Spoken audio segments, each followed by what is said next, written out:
Hi hello friends, ಎಲ್ಲರಿಗೂ ನಮಸ್ಕಾರ. ಸುದ್ದಿ 5 ಯೂಟ್ಯೂಬ್ ಚಾನಲ್ಗೆ ಮತ್ತೊಮ್ಮೆ ನಿಮಗೆಲ್ಲರಿಗೂ ಸ್ವಾಗತ. ಗೆಳೆಯರೆ, ನಮ್ಮ ರಾಜ್ಯದ ರೈತರಿಗೆ ರಾಜ್ಯ ಮತ್ತು ಕೇಂದ್ರ ಸರ್ಕಾರದಿಂದ ಮುಖ್ಯವಾದ ಮಾಹಿತಿಗಳು ಬಂದಿದೆ. ಫ್ರೆಂಡ್ಸ್, ವಿಡಿಯೋನ ನೀವು ದಯವಿಟ್ಟು ಪೂರ್ತಿಯಾಗಿ ನೋಡಿ. ಎಲ್ಲ ಮಾಹಿತಿನ ಕಂಪ್ಲೀಟ್ ಆಗಿ ಹೇಳಿದ್ದೇನೆ. ವಿಡಿಯೋನ ಸ್ಟಾರ್ಟ್ ಮಾಡೋಕ್ಕಿಂತ ಮೊದಲು ಫ್ರೀಯಾಗಿ ಸಬ್ಸ್ಕ್ರೈಬ್ ಮಾಡಿ ಸುದ್ದಿ 5 ಯೂಟ್ಯೂಬ್ ಚಾನಲ್ಗೆ ಪಕ್ಕದಲ್ಲಿ ಕಾಣಿಸುವ ಬೆಲ್ ಬಟನ್ ಕ್ಲಿಕ್ ಮಾಡಿ ಆಲ್ ಎನ್ನುವ ಬಟನ್ ಒತ್ತಿ. ಇದರಿಂದ ಮುಂದೆ ನಾವು ಹಾಕುವ ಎಲ್ಲ ಹೊಸ ಹೊಸ ವಿಡಿಯೋಗಳನ್ನು ನೀವು ಮೊದಲು ನೋಡಬಹುದು. ಫ್ರೆಂಡ್ಸ್, ಈ ವಿಡಿಯೋಗೆ ತಪ್ಪದೆ ಒಂದು ಲೈಕ್ ಮಾಡಿ. ಗೆಳೆಯರೆ, ಕೇಂದ್ರ ಮತ್ತು ರಾಜ್ಯ ಸರ್ಕಾರ ನೀಡುತ್ತಾ ಇರುವ ಹಲವಾರು ಹೊಸ ಹೊಸ ಯೋಜನೆಗಳಲ್ಲಿ ನಮ್ಮ ರಾಜ್ಯದ ರೈತರು ಈಗಾಗಲೇ ಲಾಭವನ್ನು ಕೂಡ ಪಡೆದುಕೊಂಡಿದ್ದಾರೆ. ರೈತರ ಕಿಸಾನ್ ಸಮ್ಮಾನ್, ಬೆಳೆ ವಿಮೆ, ಬೆಂಬಲ ಬೆಲೆ, ಹಲವಾರು ಯೋಜನೆಗಳಲ್ಲಿ ರೈತರು ಈಗಾಗಲೇ ಲಾಭವನ್ನು ಕೂಡ ಪಡೆದುಕೊಳ್ತಾ ಇದ್ದಾರೆ.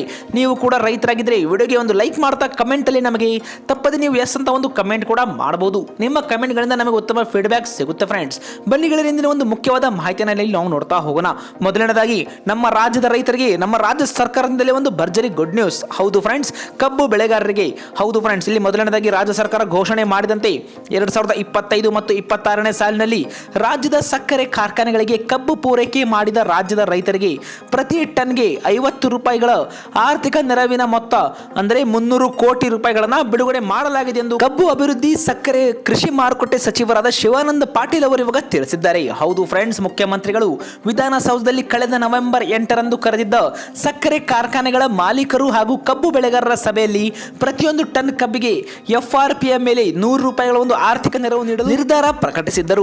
100 ರೂಪಾಯಿಗಳ ಒಂದು ಆರ್ಥಿಕ ನೆರವಿನಲ್ಲಿ ರಾಜ್ಯ ಸರ್ಕಾರ 50 ರೂಪಾಯಿ ಹಾಗೂ ಸಕ್ಕರೆ ಕಾರ್ಖಾನೆಗಳು 50 ರೂಪಾಯಿಗಳನ್ನು ರೈತರಿಗೆ ನೀಡಬೇಕೆಂದು ಒಂದು ತೀರ್ಮಾನ ಕೂಡ ಈಗಾಗಲೇ ಕೈಗೊಳ್ಳಲಾಗಿದ್ದು, ಈ ಒಂದು ನಿರ್ಧಾರದಂತೆ ರಾಜ್ಯ ಸರ್ಕಾರ ತನ್ನ ಪಾಲಿನ ಆರ್ಥಿಕ ನೆರವಿನ ಹಣ ಅಂದರೆ 300 ಕೋಟಿ ರೂಪಾಯಿಗಳನ್ನು ಬಿಡುಗಡೆ ಮಾಡಿದೆ ಎಂದು ಸಚಿವರು ಇವಾಗ ತಿಳಿಸಿದ್ದಾರೆ. ಇದೊಂದು ನಮ್ಮ ರಾಜ್ಯದ ರೈತರಿಗೆ, ಕಬ್ಬು ಬೆಳೆಗಾರರಿಗೆ ಭರ್ಜರಿ ಗುಡ್ ನ್ಯೂಸ್ ಅಂತಾನೆ ಹೇಳಬಹುದು. ಹಲವಾರು ಜನ ರೈತರು ಈ ಒಂದು ಹಣಕ್ಕಾಗಿ ಕಾಯ್ತಾ ಇದ್ರು. ಹೌದು ಫ್ರೆಂಡ್ಸ್, ಈಗಾಗಲೇ ರಾಜ್ಯದ ಸಕ್ಕರೆ ಕಾರ್ಖಾನೆಗಳ ಒಂದು ಪ್ರಸ್ತಾವನೆ ಆಧರಿಸಿ ಕಬ್ಬು ಅಭಿವೃದ್ಧಿ ಆಯುಕ್ತರು ಜಿಲ್ಲಾಧಿಕಾರಿಗಳಿಗೆ ಹಣ ಬಿಡುಗಡೆ ಮಾಡಲಿದ್ದಾರೆ.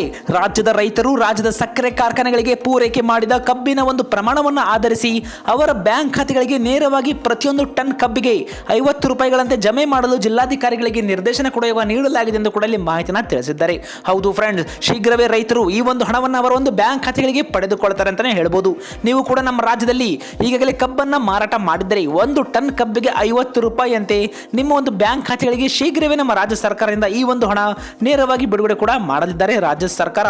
ಅದೇ ರೀತಿ ಕಬ್ಬು ಪೂರೈಕೆ ಮಾಡಿದ ರೈತರಿಗೆ ಸಕ್ಕರೆ ಕಾರ್ಖಾನೆಗಳ ಆಡಳಿತ ಮಂಡಳಿಗಳು ಪ್ರತಿಯೊಂದು ಟನ್ ಕಬ್ಬಿಗೆ 50 ರೂಪಾಯಿಗಳ ಒಂದು ಆರ್ಥಿಕ ನೆರವು ನೀಡಲು ಕ್ರಮ ಕೂಡ ಕೈಗೊಳ್ಳಬೇಕೆಂದು ಇವಾಗ ಸಂಬಂಧಪಟ್ಟ ಜಿಲ್ಲಾಧಿಕಾರಿಗಳಿಗೆ ನಿರ್ದೇಶನ ಕೂಡ ನೀಡಲಾಗಿದೆ ಎಂದು ಕೂಡ ಸಚಿವರಾದ ಶಿವಾನಂದ ಪಾಟೀಲ್ ಅವರು ಇವಾಗ ತಿಳಿಸಿದ್ದಾರೆ. ಹೌದು ಫ್ರೆಂಡ್ಸ್, ಈಗಾಗಲೇ ರಾಜ್ಯ ಸರ್ಕಾರ ನೀಡುತ್ತಾ ಇರುವ 50 ರೂಪಾಯಿಗಳ ಜೊತೆಗೆ ಈ ಒಂದು ಸಕ್ಕರೆ ಕಾರ್ಖಾನೆಗಳು ಕೂಡ ರೈತರಿಗೆ ಹೆಚ್ಚುವರಿ 50 ರೂಪಾಯಿಗಳನ್ನು ಈಗಾಗಲೇ ಶೀಘ್ರದಲ್ಲಿ ಬ್ಯಾಂಕ್ ಖಾತೆಗಳಿಗೆ ನೀಡಲಿದೆ. ಹೌದು ಫ್ರೆಂಡ್ಸ್, ಕಬ್ಬನ್ನ ಪೂರೈಕೆ ಮಾಡಿದ ರೈತರಿಗೆ ಸಕ್ಕರೆ ಕಾರ್ಖಾನೆಗಳ ಒಂದು ಆಡಳಿತ ಮಂಡಳಿಗಳು ಕೂಡ ಪ್ರತಿಯೊಂದು ಟನ್ ಕಬ್ಬಿಗೆ 50 ರೂಪಾಯಿಗಳ ಆರ್ಥಿಕ ನೆರವು ನೀಡಲು ಕ್ರಮ ಶೀಘ್ರವೇ ಕೈಗೊಳ್ಳಲಾಗುವುದೆಂದು ಕೂಡ ಈಗಾಗಲೇ ಸಚಿವರು ರೈತರಿಗೆ ಇಲ್ಲಿ ಗುಡ್ ನ್ಯೂಸ್ ಅನ್ನ ನೀಡಿದ್ದಾರೆ. ಫ್ರೆಂಡ್ಸ್, ಈಗಾಗಲೇ ಇದೇ ಒಂದು 2025 ಮತ್ತು 26ನೇ ಸಾಲಿನ ಕಬ್ಬು ನುರಿಸುವ ಹಂಗಾಮಿನಲ್ಲಿ 81 ಸಕ್ಕರೆ ಕಾರ್ಖಾನೆಗಳು ಕಬ್ಬು ನುರಿಸಿದ್ದು 29 ಕಾರ್ಖಾನೆಗಳಲ್ಲಿ ಕಬ್ಬು ನುರಿಸುವಿಕೆ ಮುಕ್ತಾಯವಾಗಿದೆ ಎಂದು ಕೂಡ ಇಲ್ಲಿ ಮಾಹಿತಿ ಬರ್ತಾ ಇದೆ. ಇದುವರೆಗೂ 521 ಲಕ್ಷ ಮೆಟ್ರಿಕ್ ಕಬ್ಬು ನುರಿಸಲಾಗಿದ್ದು, ಈ ಒಂದು ಹಂಗಾಮಿನಲ್ಲಿ ಸುಮಾರು 6 ಲಕ್ಷ ಮೆಟ್ರಿಕ್ ಟನ್ ಕಬ್ಬು ನುರಿಸುವ ಒಂದು ನಿರೀಕ್ಷೆ ಇದೆ ಎಂದು ಕೂಡ ಈಗಾಗಲೇ ಸಚಿವರು ತಿಳಿಸಿದ್ದಾರೆ. ಹೌದು ಫ್ರೆಂಡ್ಸ್, ಒಟ್ಟು 600 ಲಕ್ಷ ಮೆಟ್ರಿಕ್ ಟನ್ ಕಬ್ಬು ನುರಿಸುವ ನಿರೀಕ್ಷೆ ಇದೆ ಎಂದು ಕೂಡ ಈಗಾಗಲೇ ಇಲ್ಲಿ ಮಾಹಿತಿ ಕೂಡ ಬರ್ತಾ ಇದೆ. ಇದೇ ಮಾರ್ಚ್ ಮೊದಲ ವಾರದ ವೇಳೆಗೆ ಪ್ರಸಕ್ತ ಹಂಗಾಮಿನ ಕಬ್ಬು ನುರಿಸುವಿಕೆ ಅಂತ್ಯವಾಗಲಿದೆ ಎಂದು ಮಾಹಿತಿ ಕೂಡ ಅವರು ತಿಳಿಸಿದ್ದಾರೆ. ಫ್ರೆಂಡ್ಸ್, 600 ಲಕ್ಷ ಮೆಟ್ರಿಕ್ ಟನ್ ನುರಿಸುವ ಅಂದಾಜು ಆಧರಿಸಿ 300 ಕೋಟಿ ರೂಪಾಯಿಗಳ ಒಂದು ಆರ್ಥಿಕ ನೆರವನ್ನ ಬಿಡುಗಡೆ ಮಾಡಲಾಗಿದೆ ಎಂದು ಕೂಡ ಈಗಾಗಲೇ ಅವರು ಇಲ್ಲಿ ತಿಳಿಸಿದ್ದಾರೆ. ಇನ್ನು ಇದೇ ಕುರಿತಂತೆ ಏನಿದು ನೆರವಂದ್ರೆ, ಕೇಂದ್ರ ಸರ್ಕಾರ ನಿಗದಿಪಡಿಸಿರುವ ಒಂದು FRP ದರ ಕಡಿಮೆಯಾಗಿದ್ದು ಹೆಚ್ಚಳ ಮಾಡಬೇಕೆಂದು ಕಬ್ಬು ಬೆಳೆಗಾರರು ಈ ಹಿಂದೆ ಹಂಗಾಮು ಆರಂಭದ ಪೂರ್ವದಲ್ಲೇ ಬೆಳಗಾವಿ ಜಿಲ್ಲೆಯಲ್ಲಿ ಧರಣಿ ಕೂಡ ಇಲ್ಲಿ ಆರಂಭಿಸಿದ್ರು. ಹೌದು ಫ್ರೆಂಡ್ಸ್, ಈ ಒಂದು ಹಿನ್ನೆಲೆಯಲ್ಲಿ ಸಮಸ್ಯೆ ಪರಿಹಾರಕ್ಕೆ ಮುಖ್ಯಮಂತ್ರಿ ಸಿದ್ದರಾಮಯ್ಯನವರೇ ಮತ್ತು ಉಪಮುಖ್ಯಮಂತ್ರಿ DK ಶಿವಕುಮಾರ್ ಅವರು ವಿಧಾನಸೌಧದಲ್ಲಿ ಸಕ್ಕರೆ ಕಾರ್ಖಾನೆಗಳ ಮಾಲೀಕರು ಹಾಗೂ ಕಬ್ಬು ಬೆಳೆಗಾರರ ಒಂದು ಸಭೆಯನ್ನು ಕೂಡ ಇಲ್ಲಿ ಈ ಹಿಂದೆ ಕರೆದಿದ್ರು. ರೈತರ ಒಂದು ಅಭಿಪ್ರಾಯ ಆಲಿಸಿದ ಮುಖ್ಯಮಂತ್ರಿಗಳು ಪ್ರತಿಯೊಂದು ಟನ್ ಕಬ್ಬಿಗೆ ಹೆಚ್ಚುವರಿಯಾಗಿ 100 ರೂಪಾಯಿ ಕೊಡಿ ಎಂದು ಸಕ್ಕರೆ ಕಾರ್ಖಾನೆಗಳ ಮಾಲೀಕರಿಗೆ ಮನವಿ ಕೂಡ ಮಾಡಿದ್ರು. ಆದರೆ ಕಾರ್ಖಾನೆಗಳ ಮಾಲೀಕರು ನಷ್ಟದ ಕಾರಣ ಹೆಚ್ಚುವರಿಯಾಗಿ 100 ರೂಪಾಯಿ ಕೊಡಲು ಸಾಧ್ಯವಿಲ್ಲ ಎಂದು ಕೂಡ ಹೇಳಿದ್ರು. ಹಾಗೆ ಮುಖ್ಯಮಂತ್ರಿಗಳು ಸರ್ಕಾರ 50 ರೂಪಾಯಿ ಕೊಡಲಿದೆ, ಕಾರ್ಖಾನೆಗಳು ಮಾಲೀಕರು 50 ರೂಪಾಯಿಗಳನ್ನು ಕೊಡಬೇಕೆಂದು ನಿರ್ಧಾರ ಕೂಡ ಪ್ರಕಟಿಸಿದ್ದರು. ರಾಜ್ಯದ ಸರ್ಕಾರ ಕಬ್ಬು ಬೆಳೆಗಾರರಿಗೆ ಕೊಟ್ಟ ಮಾತಿನಂತೆ ಪ್ರತಿ ಟನ್ ಕಬ್ಬಿಗೆ 50 ರೂಪಾಯಿಗಳ ಒಂದು ಆರ್ಥಿಕ ನೆರವಂತೆ ಒಟ್ಟು 300 ಕೋಟಿ ರೂಪಾಯಿಗಳ ಒಂದು ನೆರವು ಬಿಡುಗಡೆ ಮಾಡಿದೆ. ಹೌದು ಫ್ರೆಂಡ್ಸ್, ಸಕಾಲದಲ್ಲಿ ನೆರವು ಬಿಡುಗಡೆ ಮಾಡಿದ ಮಾನ್ಯ ಮುಖ್ಯಮಂತ್ರಿಗಳಿಗೆ ರೈತರ ಪರವಾಗಿ ಧನ್ಯವಾದಗಳನ್ನು ಕೂಡ ಸಲ್ಲಿಸುತ್ತೇವೆ ಎಂದು ಶಿವಾನಂದ ಪಾಟೀಲ್ ಅವರು ಇವಾಗ ತಿಳಿಸಿದ್ದಾರೆ. ಫ್ರೆಂಡ್ಸ್, ಇದೊಂದು ನಮ್ಮ ರಾಜ್ಯದ ರೈತರಿಗೆ ಕಬ್ಬು ಬೆಳೆಗಾರರಿಗೆ ಒಂದು ಮುಖ್ಯವಾದ ಮಾಹಿತಿಯಾಗಿತ್ತು. ಬನ್ನಿ ಗೆಳೆಯರೆ, ಇದೇ ರೀತಿ ಒಂದು ಎರಡನೇದಾಗಿ ಒಂದು ರೈತರಿಗೆ ಮುಖ್ಯವಾದ ಮಾಹಿತಿ ಕೊಡಲಿ ಬರ್ತಾ ಇದೆ. ಹೌದು ಫ್ರೆಂಡ್ಸ್, ಇದೇ ಕುರಿತಂತೆ ಕನಿಷ್ಠ ಬೆಂಬಲ ಒಂದು ಯೋಜನೆ ಕುರಿತಂತೆ ತೊಗರಿ ಬೆಳೆಗಾರರಿಗೆ ನಮ್ಮ ರಾಜ್ಯ ಸರ್ಕಾರದಿಂದ ಒಂದು ಮುಖ್ಯವಾದ ಮಾಹಿತಿ ಕೂಡ ಇಲ್ಲಿ ಬಂದಿದೆ ಫ್ರೆಂಡ್ಸ್. ಹೌದು ಗೆಳೆಯರೆ, ಕನಿಷ್ಠ ಬೆಂಬಲ ಬೆಲೆ ಅಂದ್ರೆ MSP ಯೋಜನೆ ಅಡಿಯಲ್ಲಿ ತೊಗರಿ ಖರೀದಿಗೆಂದೇ ನಮ್ಮ ರಾಜ್ಯ ಸರ್ಕಾರ 14 ಜಿಲ್ಲೆಗಳಲ್ಲಿ ಒಟ್ಟು 567 ಖರೀದಿ ಕೇಂದ್ರಗಳನ್ನ ತೆರೆದಿದೆ. ಹೌದು ಫ್ರೆಂಡ್ಸ್, FAQ ಗುಣಮಟ್ಟದ ಒಂದು ತೊಗರಿ ಖರೀದಿಗೆ ಈ ಒಂದು ಕ್ವಿಂಟಲ್ಗೆ ತೊಗರಿ ಒಂದು ಕ್ವಿಂಟಲ್ಗೆ 8,000 ರೂಪಾಯಿಗಳನ್ನು ದರ ನಿಗದಿಪಡಿಸಿದ್ದೇವೆ ಎಂದು ಕೂಡ ಈಗಾಗಲೇ ಇಲ್ಲಿ ತಿಳಿಸಿದ್ದಾರೆ ಫ್ರೆಂಡ್ಸ್. ಖರೀದಿ ಕೇಂದ್ರಗಳಲ್ಲಿ ಈವರೆಗೆ 97,956 ರೈತರು ತಮ್ಮ ಹೆಸರನ್ನ ನೋಂದಣಿ ಕೂಡ ಇಲ್ಲಿ ಮಾಡಿಕೊಂಡಿದ್ದಾರೆ.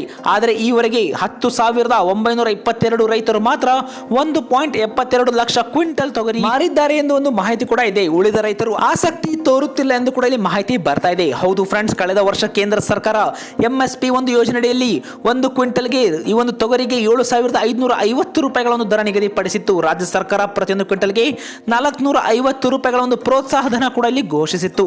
ಒಟ್ಟಾರೆ ಒಂದು ಕ್ವಿಂಟಲ್ಗೆ ರೈತರಿಗೆ 8,000 ರೂಪಾಯಿಗಳ ಒಂದು ದರ ಸಿಕ್ತಿತ್ತು.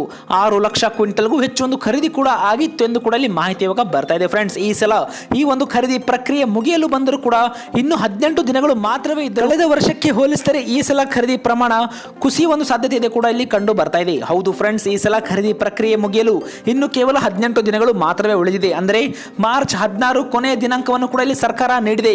ಕಳೆದ ವರ್ಷಕ್ಕೆ ಹೋಲಿಸಿದರೆ ಈ ಸಲ ಖರೀದಿ ಪ್ರಮಾಣ ಕುಸಿಯುವ ಒಂದು ಸಾಧ್ಯತೆ ಇದೆ ಎಂದು ಕೂಡ ಇಲ್ಲಿ ಮಾಹಿತಿ ಬರ್ತಾ ಇದೆ. ಕೇವಲ 8 ಜಿಲ್ಲೆಗಳಲ್ಲಿ ಮಾತ್ರ ಇವಾಗ ಖರೀದಿ ಸ್ಟಾರ್ಟ್ ಆಗಿದೆ. ಹೌದು ಫ್ರೆಂಡ್ಸ್, ಬೆಳಗಾವಿ, ಬೀದರ್, ಚಿಕ್ಕಬಳ್ಳಾಪುರ, ಚಿತ್ರದುರ್ಗ, ಗದಗ, ಕಲಬುರಗಿ ಮತ್ತು ಯಾದಗಿರಿ, ಬಾಗಲಕೋಟೆ, ಬಳ್ಳಾರಿ, ಕೋಲಾರ, ಕೊಪ್ಪಳ, ರಾಯಚೂರು ಮತ್ತು ವಿಜಯನಗರ ಮತ್ತು ವಿಜಯಪುರ ಜಿಲ್ಲೆಗಳಲ್ಲಿ ಖರೀದಿ ಕೇಂದ್ರ ತೆರೆಯಲಾಗಿದೆ. ಆದರೆ ಫೆಬ್ರವರಿ 26ರವರೆಗೆ ಕೇವಲ 8 ಜಿಲ್ಲೆಗಳಲ್ಲಿ ಮಾತ್ರ ಈ ಒಂದು ಖರೀದಿ ಪ್ರಕ್ರಿಯೆ ನಡೆದಿದೆ. ಉಳಿದ ಕಡೆ ಒಬ್ಬ ರೈತನು ಕೂಡ ತಮ್ಮ ಒಂದು ಉತ್ಪನ್ನ ಮಾರಿಲ್ಲ ಎಂದು ಕೂಡ ಇಲ್ಲಿ ಮಾಹಿತಿ ಬರ್ತಾ ಇದೆ. ಹೌದು ಫ್ರೆಂಡ್ಸ್, ಇಲ್ಲಿ ಮುಖ್ಯವಾಗಿ ಮುಕ್ತ ಮಾರುಕಟ್ಟೆಯಲ್ಲಿ ಉತ್ತಮ ದರವಿದೆ. ಅಂದ್ರೆ ಓಪನ್ ಮಾರ್ಕೆಟ್ ನಲ್ಲಿ ಒಂದು ಒಳ್ಳೆಯ ಒಂದು ದರ ಇಲ್ಲಿ ರೈತರಿಗೆ ಸಿಗ್ತಾ ಇದೆ. ತೊಗರಿ ಖರೀದಿಸಲು ಖರೀದಿ ಕೇಂದ್ರಗಳಲ್ಲಿ ಇಲ್ಲ ಸಲ್ಲದ ಕಾರಣಗಳನ್ನ ಕೇಳಲಾಗ್ತಾ ಇದೆ. ಹಲವು ದಾಖಲೆ ಪತ್ರಗಳನ್ನ ಕೇಳಿ ಸತಾಯಿಸಲಾಗುತ್ತೆ ರೈತರಿಗೆ. ಖರೀದಿಸಿದ ಬಳಿಕ ಸಕಾಲಕ್ಕೆ ಹಣ ಕೂಡ ರೈತರಿಗೆ ಇಲ್ಲಿ ಸಿಗ್ತಾ ಇಲ್ಲ. ಇದಕ್ಕೆ ಇಂಥ ಒಂದು ಯಾವುದೇ ಒಂದು ಗೊಂದಲ ಬೇಡವೆಂದು ಸಿಕ್ಕಷ್ಟು ಹಣಕ್ಕೆ ತೊಗರಿಯನ್ನ ಖಾಸಗಿಯವರಿಗೆ ಮಾರುತ್ತಿದ್ದೇವೆ ಎಂದು ಕೂಡ ರೈತರು ತಿಳಿಸಿದ್ದಾರೆ. ಹೌದು ಫ್ರೆಂಡ್ಸ್, ಈ ಒಂದು ಎಲ್ಲ ಜಿಲ್ಲೆಗಳಲ್ಲಿ ಕೇವಲ ಕೊಪ್ಪಳ, ಬಾಗಲಕೋಟೆ, ಚಿತ್ರದುರ್ಗ, ವಿಜಯಪುರ, ಬೆಳಗಾವಿ, ರಾಯಚೂರು, ಬಳ್ಳಾರಿ ಮತ್ತು ಗದಗ ಜಿಲ್ಲೆಯಲ್ಲಿ ಮಾತ್ರ ತೊಗರಿ ಕೇಂದ್ರಗಳಲ್ಲಿ ರೈತರು ಮಾರಾಟವನ್ನ ಮಾಡ್ತಾ ಇದ್ದಾರೆ. ಹೌದು ಫ್ರೆಂಡ್ಸ್, ಉಳಿದ ಒಂದು ಜಿಲ್ಲೆಗಳಲ್ಲಿ ರೈತರು ಹೊರಗಡೆ ಈ ಒಂದು ತೊಗರಿ ಬೆಳೆಯನ್ನ ಮಾರಾಟ ಮಾಡ್ತಾ ಇದ್ದಾರೆ ಎಂದು ಕೂಡ ಇಲ್ಲಿ ರೈತರು ಈಗಾಗಲೇ ಮಾಹಿತಿ ಕೂಡ ತಿಳಿಸಿದ್ದಾರೆ ಫ್ರೆಂಡ್ಸ್. ಇದೇ ಕುರಿತಂತೆ ಈ ಒಂದು ಮುಕ್ತ ಮಾರುಕಟ್ಟೆಯಲ್ಲಿ ಸಿಗುವಷ್ಟು ದರ ಕನಿಷ್ಠ ಬೆಂಬಲ ಬೆಲೆ ಯೋಜನೆಯಲ್ಲಿ ಸಿಕ್ಕರೆ ರೈತರಿಗೆ ಏನು ಪ್ರಯೋಜನ ಎಂದು ಕೂಡ ಹಲವಾರು ಜನ ರೈತರು ಇವಾಗ ಕೇಳ್ತಾ ಇದ್ದಾರೆ. ಹೆಚ್ಚಿನ ದರವನ್ನ ನಿಗದಿಪಡಿಸಿ ರೈತರಿಗೆ ಅನುಕೂಲ ಕಲ್ಪಿಸಲು ಸರ್ಕಾರ ಕ್ರಮ ವಹಿಸಬೇಕೆಂದು ಕೂಡ ಹಲವಾರು ರೈತರು ಈಗಾಗಲೇ ಕೃಷಿ ಇಲಾಖೆಗೆ ತಿಳಿಸಿದ್ದಾರೆ. ಹೌದು ಫ್ರೆಂಡ್ಸ್, ಮುಕ್ತ ಮಾರುಕಟ್ಟೆಯಲ್ಲಿ ತೊಗರಿ ಬೆಳೆಗೆ 7,800 ರೂಪಾಯಿಗಳನ್ನು ದರ ಇದೆ. ಆದರೆ ಖರೀದಿ ಕೇಂದ್ರಗಳಲ್ಲಿ 8,000 ನೀಡ್ತಾ ಇದ್ದಾರೆ. ಹಾಗಾಗಿ ರೈತರು ನೇರವಾಗಿ ಖಾಸಗಿ ಬೆಳೆಯಲ್ಲಿ ಈ ಒಂದು ವ್ಯಾಪಾರವನ್ನ ಮಾಡ್ತಾ ಇದ್ದಾರೆ ಎಂದು ಕೂಡ ಹಲವಾರು ಜನ ರೈತರು ಈಗಾಗಲೇ ತಿಳಿಸಿದ್ದಾರೆ ಫ್ರೆಂಡ್ಸ್. ಗೆಳೆಯರೆ, ಇದೇ ಒಂದು ಖರೀದಿ ಕೇಂದ್ರ ಕುರಿತಂತೆ ಈ ಒಂದು ತೊಗರಿ ಬೆಳೆ ಕುರಿತಂತೆ ನಿಮ್ಮ ಒಂದು ಅನಿಸಿಕೆಯನ್ನು ತಪ್ಪದೆ ನಮಗೆ ಕಮೆಂಟ್ ಮಾಡಿ. ಸರ್ಕಾರ ನೀಡ್ತಾ ಇರುವ ಹಣ ಎಷ್ಟರ ಮಟ್ಟಿಗೆ ಸಹಿ ಇದೆ, ನಿಮ್ಮ ಒಂದು ಅನಿಸಿಕೆಯನ್ನು ಇದೇ ಒಂದು ಕುರಿತಂತೆ ನಮಗೆ ತಪ್ಪದೆ ನಮಗೆ ಕಮೆಂಟ್ ಮಾಡಿ ಫ್ರೆಂಡ್ಸ್. ನಿಮ್ಮ ಕಮೆಂಟ್ಗಳಿಂದ ನಮಗೆ ಉತ್ತಮ ಫೀಡ್ಬ್ಯಾಕ್ ಸಿಗುತ್ತೆ ಮತ್ತು ನಿಮ್ಮ ಒಂದು ಜಿಲ್ಲೆ ಯಾವುದು ನಮಗೆ ಕಮೆಂಟ್ ಮಾಡಿ.